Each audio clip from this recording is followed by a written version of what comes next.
No, se ve algo de residuos sólidos. Ya. Ya, ahora sí. A ver, voy a probar pasándola. A ver si funciona. Ahí, ¿sí? Sí. Pacíficos. Sí, señor. Ah, bueno, entonces ahora sí sirvió. Bueno, entonces les estaba contando el tema de los objetivos específicos y que al final, digamos que lo que queríamos en realidad era poder utilizar esta metodología de la voltametría para medir el mercurio en 5 marcas de atún diferentes, ¿no? ¿Alguna vez se han preguntado si el atún que ustedes se comen les podría llegar a hacer daño? Yo no consumo atún, profe. Muy poco, o sea, por ¿No ahí come atún? cuando... No, o sea, no es que sea, digamos, un producto que se compre cuando se hace mercado, sino por allá de vez en cuando. Pero Profe, pues yo creo ponle que, cuidado que a veces en los gimnasios y en algunas dietas recomiendan mucho comer atún, ¿no? profe, pero pues ahí ya depende de qué tanto lo consuma uno, ¿no? Eh, bueno, sí, ¿no? Puedes tener ahí algo de Profe, razón. o a veces las personas por la ocupación y como es algo rápido, entonces también de pronto a veces consumen, ¿no? Como Sí, por digamos, salir del paso de una comida. pasta con atún es pura almuerzo de soltero y, y trabajador, entonces.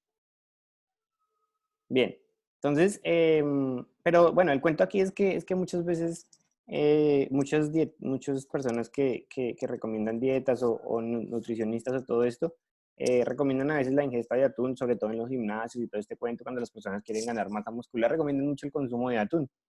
Em, pero bueno, vamos a revisar. Primero que todo, el atún no es un pez como tal, sino que del atún son como 20 especies diferentes, ¿listo? Son tantas especies diferentes que el gobierno colombiano tuvo que sacar una legislación, que ahorita no me acuerdo cuál es, tuvo que sacar una legislación para decir cuáles especies sí se consideraban como atunes y qué especies no. ¿Listo? A grandes rasgos, la mayoría de las especies de atún que están listados en esa legislación son 13 y de esas 13, la mayoría hacen parte de la familia Tunus, ¿listo? Que son los primeros que ustedes ven ahí. Tunus tinus, Tunus alalunga, Tunus albacares, bueno, esos. Y solamente 2 especies de otras familias que no son Tunus, hacen parte de los que son considerados como atunes, que serían el Eutinius pelamis y la sarda sarda. Entonces, digamos que esos, a pesar de que no son de la familia de los tunos, también son considerados como especies de atún. Bien, entonces aquí ya estaba buscando la resolución. Es la resolución 0148 del 2007. ¿Listo? Entonces, en esa resolución, en el artículo 3, nos enlista cuáles son las 13 o 14 especies que son consideradas en Colombia como atunes. ¿Listo? Hablando un poco de las características, yo no sé cómo se imaginan ustedes un atún.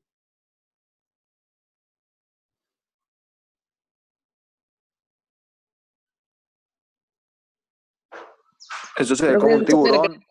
¿Son así tan grandes? Sí, esa impresión que se llevó Michelle, que se lleva Michelle en este momento fue la misma que me llevé yo cuando empecé este trabajo, porque para mí un atún era un pescado pequeño, como una mojarra, como algo así, un pescado pequeño. Pues resulta que no, pues resulta que los atunes son unos animales gigantes, gigantes, que pueden medir en promedio 1,5 metros, pero pueden llegar a un máximo hasta los 3 metros, y que el peso aproximado de un atún es de 680 kilos. O sea, imagínense, eso es un monstruo, como ustedes lo ven ahí en la imagen de la derecha, pues son animales de verdad muy, muy grandes.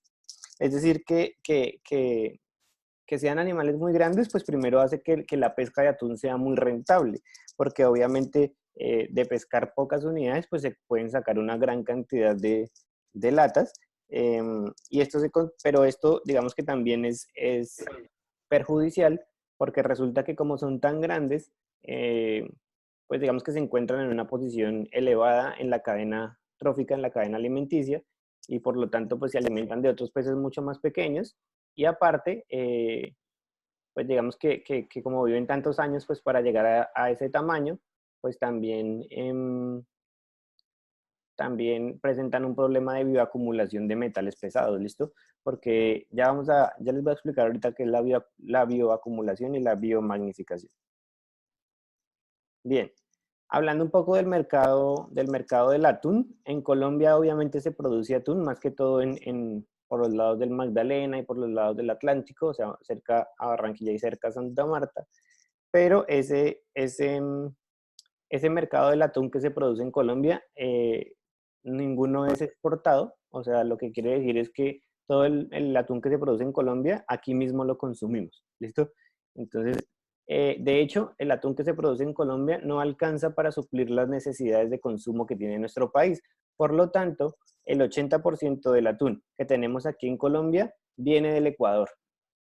Y ese 80% del mercado del atún aquí en Colombia representa un 9.8% de las exportaciones del Ecuador. De hecho, el Ecuador es como el tercer país que tiene más industria del atún, solo superado por unos países de Asia como creo que es Japón, y Japón es el primero, y el segundo es, no sé si es Tailandia o ahorita no me acuerdo bien cuál es. Mundialmente al año se producen cerca de 3 millones de toneladas y Colombia, de esas 3 millones de toneladas, Colombia solo produce el 1%. Y como les digo, ese 1% solo representa pues el consumo interno, el 20% del consumo interno y el 80% restante pues es el atún que viene del Ecuador. ¿Bien? Profe, pero eso se debe ¿por qué? Porque no hay las suficientes empresas que lo hagan Sí, o- digamos que Debe ser cara la producción. primero que todo, pues digamos que el mercado en Colombia ya está monopolizado. Y segundo que todo, pues digamos que no hay la misma cantidad de atunes que hay hacia el lado del Ecuador. Entonces, digamos que también es por un tema de disponibilidad, que en Ecuador, a pesar de que es un país mucho más pequeño, pues una de las principales cosas que se hace en el Ecuador, una de las principales actividades económicas del Ecuador es el tema de los peces y sobre todo del atún. Entonces, digamos que también depende de las prioridades económicas que se les da a un país. Aquí en Colombia, digamos que no se ha incentivado mucho el tema del atún, precisamente pues porque primero no hay una alta disponibilidad y segundo, pues porque el mercado para las empresas colombianas sería muy competitivo y teniendo Ecuador tan cerca, pues es bien difícil que una empresa pueda incursionar en ese mercado. ¿Sí? ¿Respondí tu pregunta, Michelle? Sí, profe. Bueno, Gracias. ya hablamos de los atunes, ahora vamos a hablar del mercurio, ¿listo?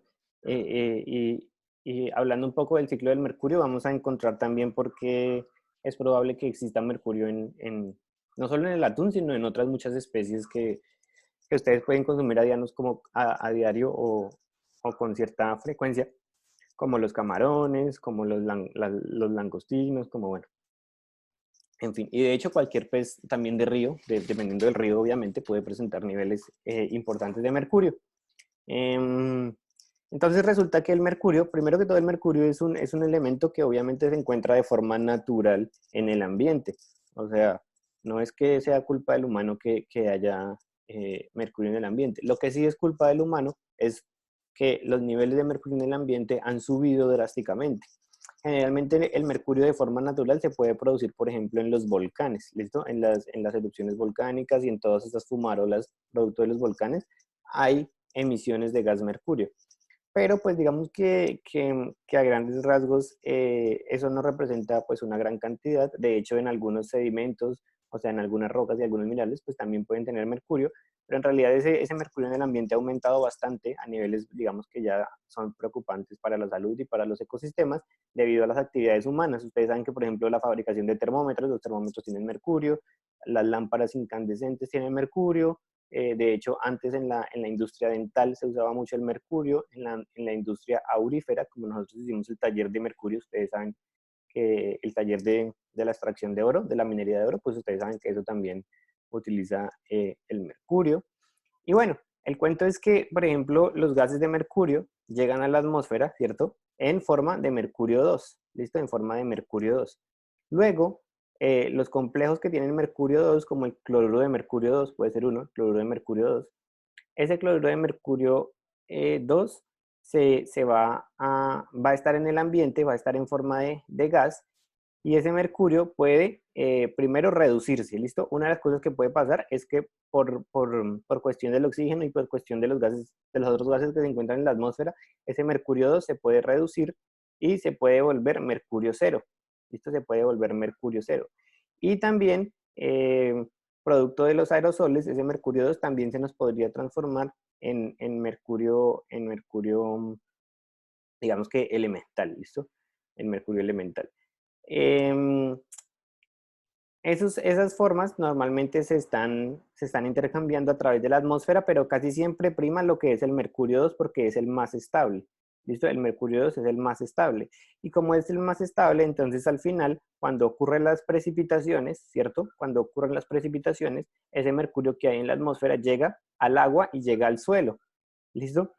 Cuando el mercurio por precipitación llega al agua, perdón, cuando el mercurio llega al suelo o al agua por culpa de la precipitación, eso es lo que se llama deposición húmeda, que es esta flecha que ustedes ven aquí, que tal vez no sé si ven que estoy señalando, eso se llama la deposición húmeda. Pero cuando el mercurio llega al suelo o a la tierra sin necesidad de que haya precipitación, es decir, por los vientos o bueno, por los accidentes topográficos o los accidentes geográficos, eso se llama la deposición seca. Entonces, también puede llegar el mercurio tanto al agua como al suelo, producto de deposición seca o de deposición húmeda. Ya cuando el mercurio 2 llega al suelo, vamos a ver primero la parte del suelo, cuando el mercurio 2 llega al suelo, se puede transformar en mercurio 0 y por medio de evaporación volver de nuevo a la atmósfera, donde se va a volver de nuevo mercurio 2, o el mercurio 2 puede entrar al sistema radicular de las plantas y entrar a las plantas, transformándose de nuevo a mercurio 0 y por medio de la evapotranspiración llegar nuevamente a la atmósfera. Algo diferente pasa en el agua, y es que en el agua, digamos que la mayoría de formas del mercurio son inorgánicas, o sea, el mercurio 2, el mercurio 0, el mercurio molecular, todas son orgánicos, pero resulta que cuando el mercurio llega al agua, el mercurio 2 llega al agua, producto de los rayos ultravioleta y producto de unas bacterias que se llaman las bacterias metiladoras, esas bacterias vuelven el mercurio, lo transforman en metilmercurio, ¿listo? Que es este que ustedes ven acá o este que ustedes ven acá. Esta transformación de mercurio 2 a metilmercurio, o sea, de la forma inorgánica a la forma orgánica, la producen las bacterias metiladoras. Y cuando se vuelve mercurio orgánico es cuando todo le sale la quinta pata al gato, ¿no? Quiere decir que se nos vuelve un problema ambiental, porque resulta que este mercurio es el que entra en la cadena trófica y nos produce bioacumulación. Entonces, ustedes saben que al principio en la cadena trófica en el agua, pues está el plancton y el zooplancton, entre ellos, pues digamos que van comiéndose todo lo que hay sobre las rocas y las partículas que hay en el agua, y ya después, entonces llega un pececito pequeñito, se come el fitoplancton y el zooplancton, y luego un pececito más grande, un pececito más grande, hasta que llega a los peces más grandes, en este caso, por ejemplo, el atún. Entonces, a medida de que, imagínense, si un pececito chiquito tiene 1 gramo de mercurio, y digamos, 10 pececitos chiquitos, cada uno tiene 1 gramo de mercurio. Llegó un atún y se comió los 10, entonces ya tiene 10 gramos de mercurio. Llegamos nosotros y nos comemos el atún, entonces ahí se va amplificando exponencialmente, ¿sí me entienden? Como el coronavirus. Entonces, sí, exponencialmente va creciendo esa vaina. Entonces, lo que tenemos al final es que los eslabones que están más arriba en la cadena trófica son los que están propensos a tener mayores concentraciones de mercurio. Y eso significa eso es la biomagnificación, ¿listo? Eso que les acabo de explicar es la definición de biomagnificación. Ahora, la definición de bioacumulación, la definición es que nuestro organismo, cuando nosotros consumimos cierta cantidad de un metal pesado como el mercurio, nuestro organismo, ni el de los pescaditos, tienen la habilidad o tienen la posibilidad de poder eliminar ese mercurio de forma natural. Es decir, ese mercurio se va quedando dentro de nuestro organismo porque nuestro organismo no sabe cómo eliminarlo. Entonces, si lo elimina de forma muy lenta. Entonces, obviamente, ese mercurio cada vez se va acumulando más y más y más y más. Entonces, entre más edad tengan los atunes, entre más edad tengamos nosotros, entre más edad tenga cualquier organismo vivo, existe mayor probabilidad de que tenga niveles más grandes de mercurio, niveles más altos de mercurio, por lo que a lo largo de su vida pues ha acumulado más mercurio. Bien, y entonces, bueno, no todo el mercurio se metila, sino que otro se evapora y se vuelve nuevamente mercurio 0 y vuelve a la atmósfera. Y bueno, así es como el ciclo ¿de qué? El ciclo biogeoquímico del mercurio. ¿Listo? No sé si hasta aquí tengan preguntas.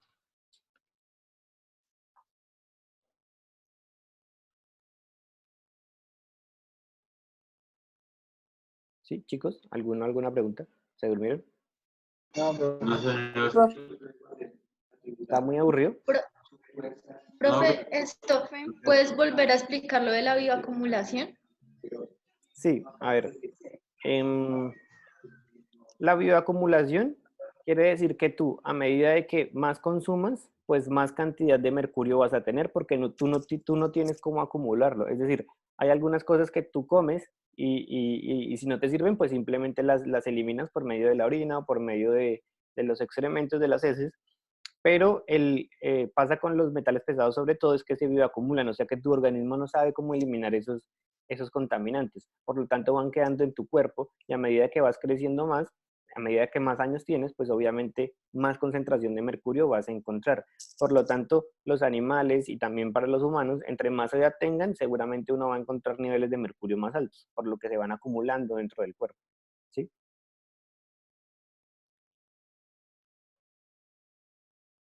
Ya, gracias. Bien. Se estima que alrededor del...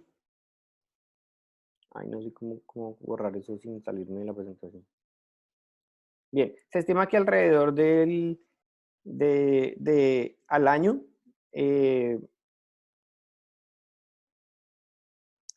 se emiten a la atmósfera cerca de 5.000 a 6.000 toneladas de mercurio. Y en la atmósfera, chicos, en la atmósfera siempre va a primar uy, se me pasó, pero bueno, en la atmósfera siempre cerca del 90% es mercurio 0, pero en el agua la mayoría es mercurio 2 y ese mercurio es el que se metila. Resulta que a lo largo de la humanidad han existido, digamos que nosotros como humanos sabemos que el mercurio nos hace daño por dos eventos importantes que han ocurrido a lo largo de la humanidad, que fueron dos catástrofes ambientales bastante graves. La primera, que es la catástrofe de Minamata, que es una de las más conocidas, digamos, es una de las más recordadas. Esa catástrofe de Minamata ocurrió precisamente en la bahía de Minamata, que queda en Japón. ¿Listo? La bahía de Minamata, que queda en Japón. Ahorita no me acuerdo en qué año fue, pero pues fue hace muchos años ya. Entonces, ¿qué pasaba? Había una empresa química que se llamaba Chiso. ¿Listo? Esa empresa se dedicaba a hacer plaguicidas y pesticidas y este tipo de cosas. Entonces resulta que la empresa enviaba sus vertimientos hacia la bahía de Minamata sin ningún tratamiento. Y esos vertimientos tenían altas concentraciones de metilmercurio.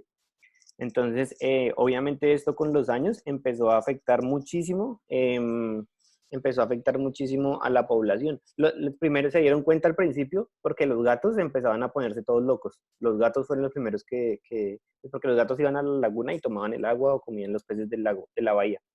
Entonces, los gatos, eso empezaban a ponerse así todos locos y empezaban como a tener movimientos involuntarios y a estrellarse con todo.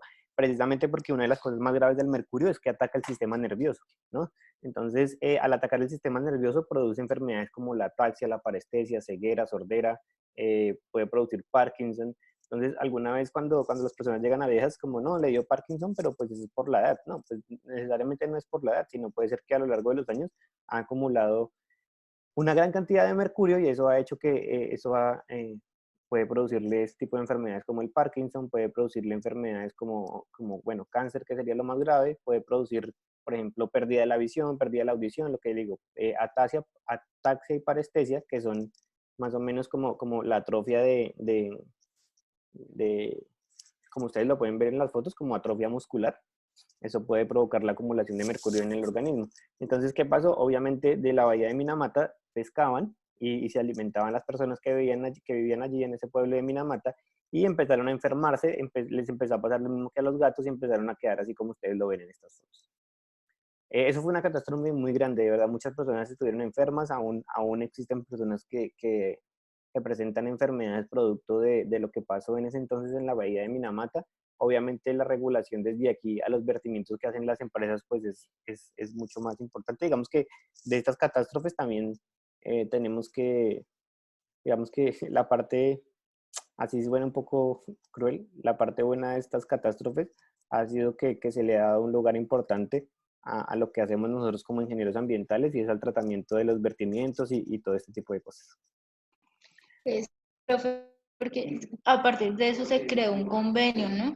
Y digamos que pues tuvo que pasar mucho tiempo también para que le dieran a las personas, digamos, la compensación necesaria. Pues nada recuperaría las personas que murieron y eso, pero pues por lo menos se hizo justicia después de un largo tiempo. Sí, sí. Sí, pero igual desde acá, chicos, también otra cosa que pasó importante desde aquí es que al envenenamiento por mercurio, cuando ustedes se envenenan por mercurio, a esa enfermedad se le conoce como la enfermedad de Minamata, producto que la primera vez que la descubrieron fue cuando pasó esto. Entonces, si ustedes buscan o googlean por ahí enfermedad de Minamata, quiere decir envenenamiento por mercurio. Bien, otra de las grandes catástrofes que ocurrió fue en Irak. ¿Listo? En Irak, esto sí ocurrió ya en 1971, fue mucho más reciente. ¿Listo? Entonces les voy a contar qué fue lo que pasó. Aquí hay algunos datos y es que 6.148 pacientes fueron internados y 452 personas murieron. Digamos que esto no fue tan grave, lo de Minamata fue muchísimo peor, pero este fue más chistoso porque pónganle cuidado. Resulta que en México tenían unos cultivos de cereales, ¿listo? Era trigo y cebada, me parece. Estoy seguro que era trigo, el otro no me acuerdo cuál era, pero eran dos. Y resulta que para esos cultivos regaron los campos con unos plaguicidas y esos plaguicidas tenían una gran cantidad de metilmercurio. Entonces, ¿qué pasó? Obviamente ellos no iban a utilizar este trigo y esto para consumo humano, sino lo iban a utilizar para algo para los cerdos o algo así. No me acuerdo bien para qué lo iban a usar. El cuánto era que no se podía usar para consumo humano. Estaba prohibido para consumo humano. Entonces, obviamente, las personas que estaban haciendo el cultivo en México y todo, cuando empacaron todo el trigo, o sea, cultivaron su trigo y todo normal, y cuando lo empacaron, pusieron ahí en el empaque del trigo, escribieron como, bueno, listo, este trigo no es para consumo humano, no sé qué, solo se puede usar como, no sé, para estudiar las semillas, no sé qué, bueno. El cuento fue que parte de esa producción de trigo llegó a Irak. Lo llevaron a Irak porque allá era donde lo iban a usar. Y entonces, ¿qué pasó? Cuando llegó a Irak, pues las personas en Irak, no, ninguna hablaba español, ¿no? En ese tiempo nadie hablaba mexicano, nadie hablaba español, entonces todo el mundo como, bueno, quién sabe qué ir ahí, pues, pero no te importa. Y entonces simplemente las personas empezaron a consumir ese trigo y esos cereales. Obviamente, como no sabían eso, pues pin que les dio la enfermedad de Minamata, se intoxicaron con metilmercurio y, y obviamente, pues nada, esto les causó la muerte y la enfermedad esta de Minamata. De ahí en adelante, obviamente, todo el tema de los productos químicos lleva un etiquetado que es internacional, ¿no? Que es la UN, que son, no sé si ustedes vieron residuos sólidos o alguna vaina así, que UN y eso lleva un número que tiene una codificación y que tiene que ver, obviamente, con la lista de sustancias peligrosas y lleva el rombo de seguridad, bueno. Ahora digamos que hay un etiquetado internacional para que obviamente el idioma no sea una barrera como para entender los peligros que tienen sustancias que vienen de otro lugar. Bien, no sé si hasta ahí tengan alguna pregunta.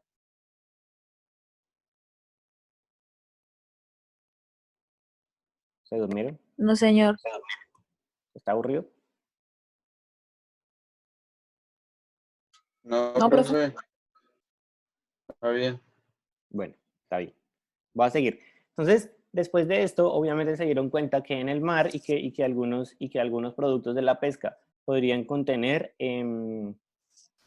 niveles de mercurio y que esos niveles de mercurio pues debían ser, digamos que regulados, que se tenía que tener como límites máximos permisibles para el mercurio en diferentes tipos en diferentes tipos de productos de la pesca.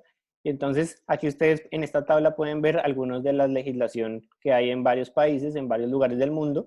Y de hecho esta legislación es basada en lo que emitió en su tiempo la Organización Mundial de la Salud. Y la Organización Mundial de la Salud dijo que el límite permisible, dijo que recomendaba que máximo cada producto enlatado tuviera una concentración de máximo 0.5 partes por millón de mercurio, o sea, 0.5 miligramos en 1 kilogramo. Entonces, digamos que esa fue la recomendación y además recomendaba que el consumo fuera no mayor a una vez mensualmente. O sea, que aparte de esta concentración, lo que recomendaba a los consumidores era que no se comiera atún más de una vez al mes. Y entonces, obviamente, tanto en los países de Europa como de Asia, como lo podemos ver aquí en Canadá, en Canadá hay una legislación que se llama concentración total en productos de pesca, o sea, de eso se trata la ley. y la máxima concentración es 0.5 partes por millón. En China hace referencia a pescado enlatado, productos derivados del tiburón pez vela, que también es un que se consume bastante allá, atún, lucio y otras especies con altas concentraciones de mercurio. En Estados Unidos hace referencia directamente al pescado enlatado, llámese atún, llámese sardinas o el que sea. Tanto en Australia como en Suecia hacen referencia al pescado fresco y todo tipo de derivados de productos marinos. Pasamos a la siguiente página y ya revisamos qué pasa en Sudamérica. Nosotros siempre somos los diferentes, ¿no? Siempre somos los que hacemos todo al revés. Entonces, el límite permisible para tanto en Chile como en Colombia como en algunos otros países en Sudamérica es el doble de lo que se recomienda la OMS y el doble de lo que permiten en otros países, ¿no? Aquí está permitido máximo hasta 1 parte por millón de mercurio en atún, en conserva y en preparaciones de atún. En la Unión Europea y en Inglaterra, en el Reino Unido, nos hablan también de 0.5 partes por millón en pescado fresco y productos derivados. Y en Chile hablan de conservas de pescados y mariscos. En Chile, bueno, ¿cachai? Bueno, entonces esos son como los límites en varios países. Lo que les digo es particular lo que pasa en Sudamérica. Pero bueno, pues eso es lo que tenemos.